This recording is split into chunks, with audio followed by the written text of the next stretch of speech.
ROADSTAR – Evaluation of road conditions using a high-performance mobile laboratory. Road maintenance requires effort and entails high costs. Therefore, the limited available financial resources need to be used efficiently. Regular evaluation of road conditions across the entire network is the first step towards cost-efficient maintenance planning. The Center for Mobility Systems researchers at AIT Austrian Institute of Technology have developed a special high-performance measurement vehicle for this task. The ROADSTAR.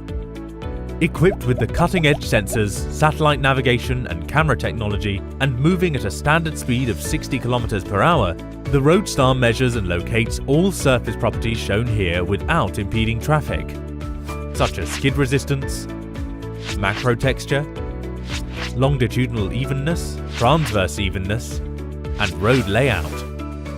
ROADSTAR also detects cracks and surface damage and locates road objects such as traffic signs and road markings.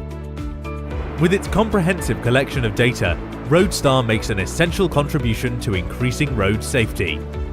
As an accredited testing laboratory, the AIT is available for evaluating key road surface parameters. Road operators and authorities must maintain and increase the safety of the transport infrastructure. This requires highly accurate road network measurements. Automobile manufacturers and suppliers need equally precise road surface data for their research and development. AIT ROADSTAR is the solution.